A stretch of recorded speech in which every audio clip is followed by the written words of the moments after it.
Oke, mari kita berdoa ya. Teman-teman, mari kita berdoa menurut agama kepercayaan kita masing-masing berdoa dulu.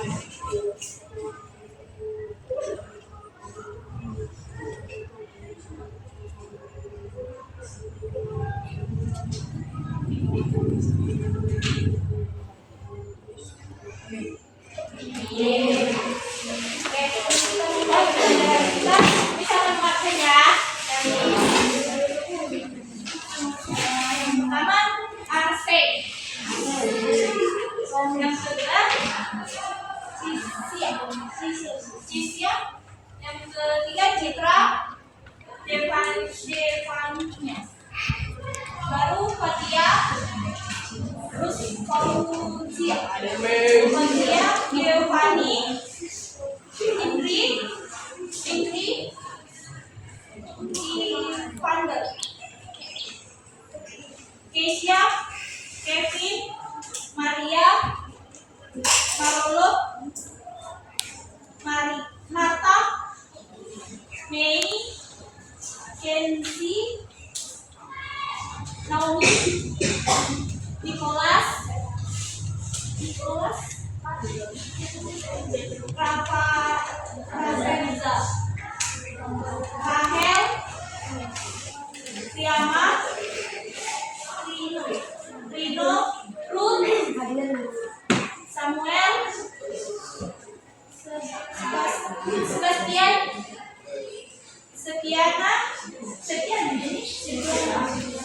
Septi, Nisa. Baiklah. Sebelumnya materi kita yang sebelumnya kan surat pribadi. Nah, sekarang kita masuk ke surat resmi atau surat dinas. Nah, ada yang tahu apa itu pengertian surat resmi atau surat dinas? Ada yang tahu? Ada yang tahu? Kasih dia. Oke. Apa dia surat? Surat dinas adalah jenis surat yang menyampaikan informasi kedinasan berupa pemberitahuan, pendataan, penyampaiannya dinas atau barang atau hal yang berkaitan pada instansi atau pengelolaan. Oke, ada lagi? Kita mencoba apa itu pengertian surat dinas. Ada yang bisa dibaca? Boleh? Surat dinas adalah surat yang diterima oleh organisasi, lembaga, atau instansi yang berhubungan kepada siapapun yang berhubungan dengannya. Surat dinas biasanya berisi masalah kedinasan atau pemerintahan. Sudah paham mana pengertian surat dinas? Paham. Nah, selanjutnya kita akan masuk ke tujuan surat resmi. Ada yang tahu tujuan surat resmi? Ayo, baca bukunya dong. Tujuan dari surat resmi. Oh, silakan.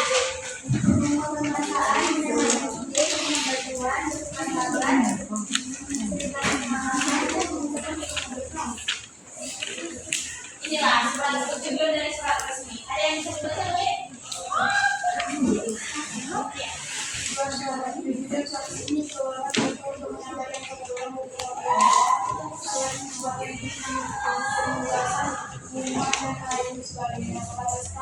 Bahkan maupun instansi yang terkait dalam proses ini karena bertugas secara resmi dengan material saya baik. Sudah paham kan apa itu tujuan dari surat resmi? Nah, sebelum itu ada yang kurang mengerti dari pengertian dari tujuan surat resmi ini? Nah, selanjutnya kita akan masuk ke fungsi surat resmi. Ada yang tahu fungsi dari surat resmi? Ayo, tahu? Silakan nih.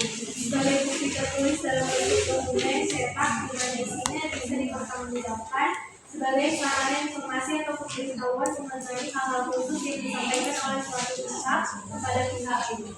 Inilah fungsi dari surat resmi, yaitu sebagai sebuah sarana informasi dan pemberitahuan tentang hal-hal tertentu yang disampaikan dari salah satu pihak terhadap pihak lainnya. Yang kedua itu yaitu surat resmi bisa berfungsi sebagai sebuah bentuk tertulis yang cukup otentik dalam bentuk suatu dokumen di mana isi di dalam surat itu bisa dipercaya dan dipertanggungjawabkan.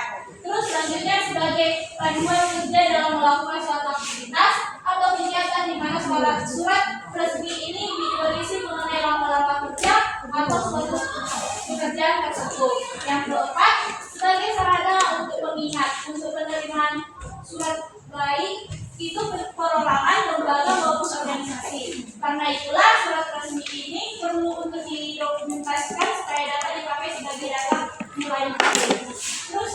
bukti historik dan juga bukti kronologi. Sudah paham kan fungsi dari surat resmi? Selanjutnya kita akan masuk ke strukturnya. Ada berapa struktur surat resmi? Apa aja? Yang pertama, yang kedua, yang ketiga, keempat, lima, enam, tujuh,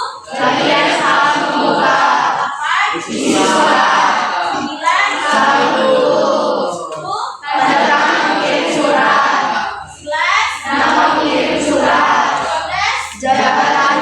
12. Nah, udah paham kan apa aja struktur surat resmi? Nah, kita masuk ke contohnya ini.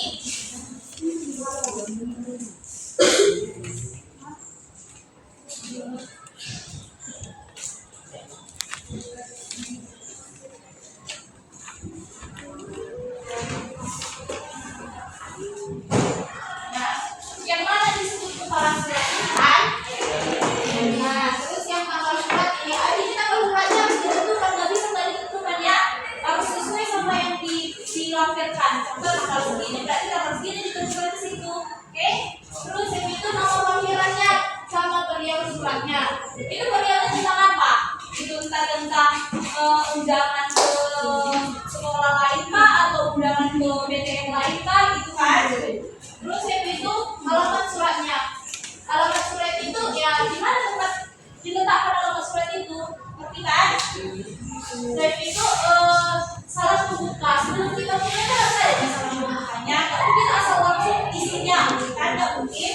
Ya berarti harus ada salah pembuka, terus isi suratnya, terus selanjutnya penutup surat. Harus ada penutup surat. Nggak mungkin nggak langsung kan? Nggak mungkin cuma isinya ternyata bentuknya nggak ada. Nggak mungkin kan?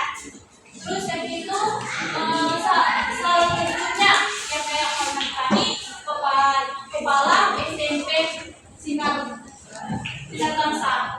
Nah, step itu nama pengirim, jabatan, dan tanda tangan. Harus dilampirkan siapa nama pengirimnya, jabatan, sama tanda tangannya. Kalau nggak ada itu berarti itu nggak surat resmi, oke?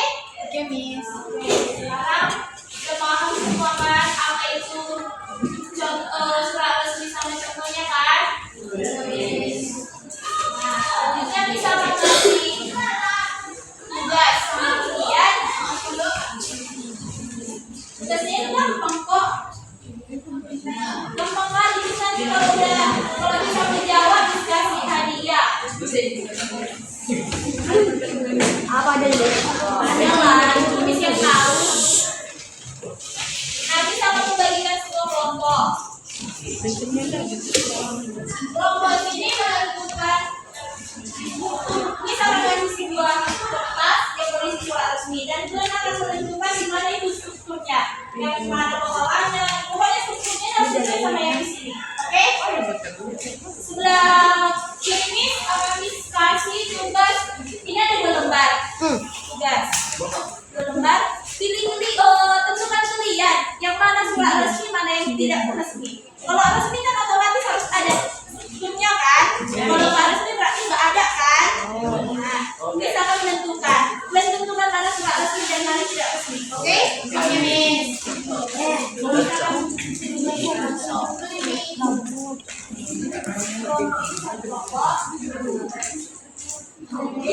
Sekarang berbentuk kelompok aja dulu, satu-satu gitu. Oke, ini yang ada ke situ aja. Ini ada di sini, dan ada di belakang, ada di belakang. Empat dalam satu kelompok. Oke, 4 dalam satu kelompok. Bagi aja teman-teman.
Mana surat resmi, mana yang tidak resmi. Kalau yang resmi itu yang tidak jelas.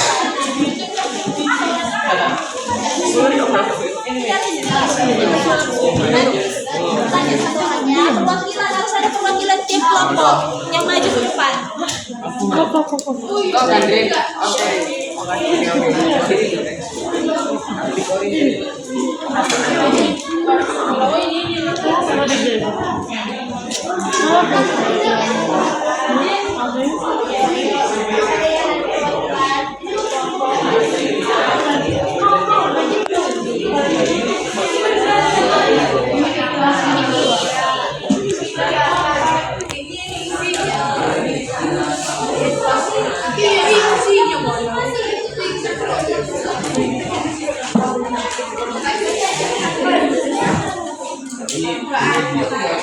Ini kayaknya masih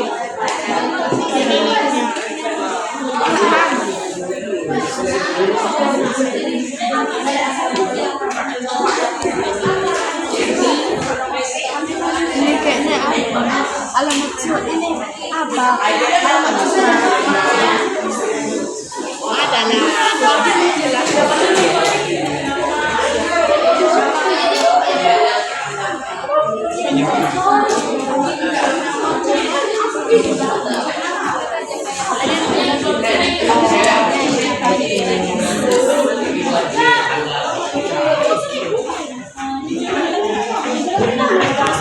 Mana fotonya di sini?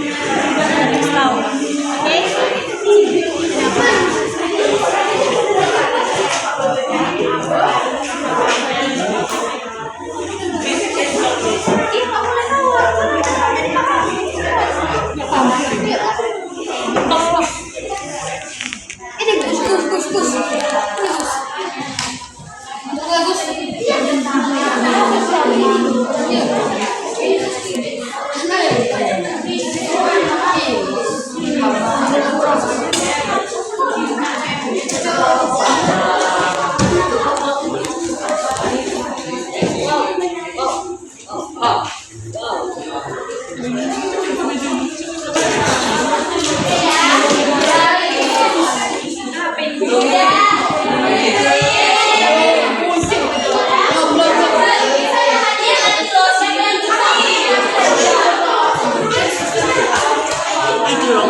Oke.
Tanda tangan, nama, pengirim surat berjalan. Oke.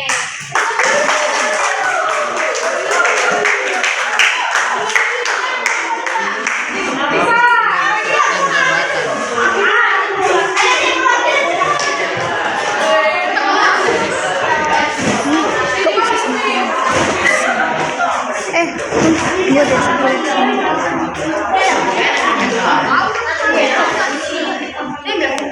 Cerdik.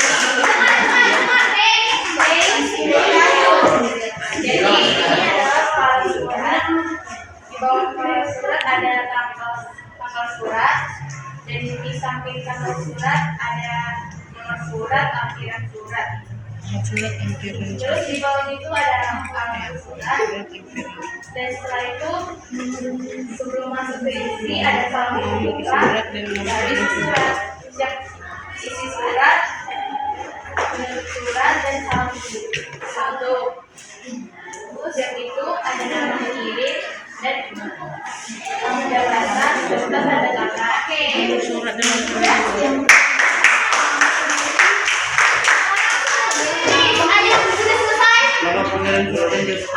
silakan ya. Dan tentang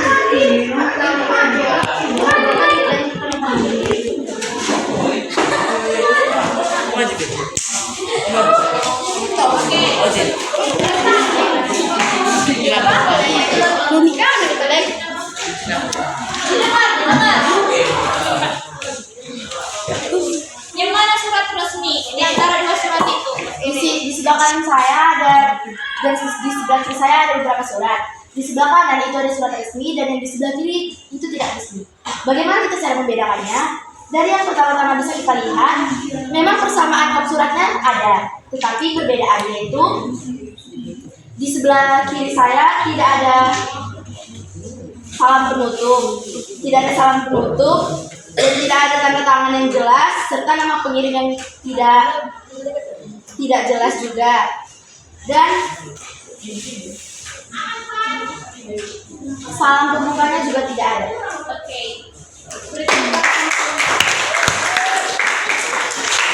Yang udah berhasil tadi selesaikan semua tugas-tugasnya dikasih hadiah ya.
Pribadi.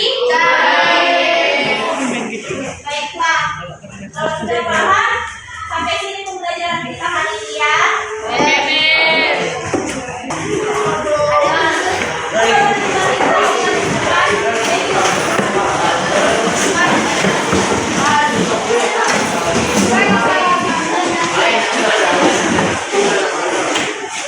Nah, sebelum kita mengakhiri pembelajaran kita, siapa yang bisa bikin doa?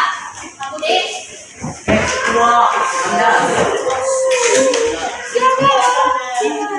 Teman-teman semua, karena kita sudah mengakhiri pelajaran kita, ada baiknya kita berdoa menurut agama dan kepercayaan kita masing-masing. Berdoa dimulai.